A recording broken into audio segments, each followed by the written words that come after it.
ஆரம்பத்தில் மனிதர்கள் ஒரே கூட்டத்தினராகவே இருந்தனர். அல்லாஹ் நல்லோருக்கு நன்மாராயம் கூறுவோராகவும் தீயோருக்கு அச்சமூட்டி எச்சரிக்கை செய்வோராகவும் நபிமார்களை அனுப்பி வைத்தார்.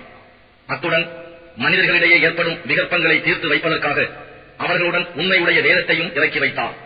எனினும் அவ்வேதம் கொடுக்க பெற்றவர்கள் தெளிவான ஆதாரங்களும் அத்தாட்சிகளும் வந்த பின்னரும் தம்மிடையே உண்டான பொறாமை, பகை ஆகியவற்றின் காரணமாக மாறுபட்டார்கள்.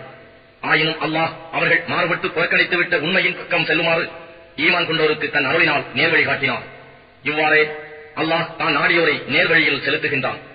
உங்களுக்கு முன்னே சென்று போனவர்களுக்கு ஏற்பட்ட சோதனைகள் உங்களுக்கு வராமலேயே சொர்க்கத்தை அடைந்து விடலாம் என்று நீங்கள் எண்ணுகிறீர்களா? அவர்களை வறுமை, பிணி போன்ற கஷ்டங்களும் துன்பங்களும் பீடித்தன. அல்லாஹுவின் உதவி எப்பொழுது வரும் என்று கூறும் வரையில் அவர்கள் அலைக்கழிக்கப்பட்டார்கள். நிச்சயமாக அல்லாஹுவின் உதவி சமீபத்திலேயே இருக்கிறது என்று நாம் ஆறுதல் கூறினோம். அவர்கள் உம்மிடம் கேட்கிறார்கள், எதை யாருக்கு செலவு செய்ய வேண்டும் என்று.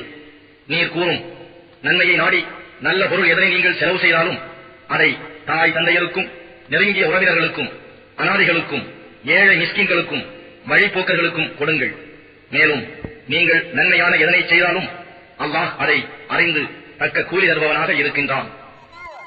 Quran Voice Tamil Subscribe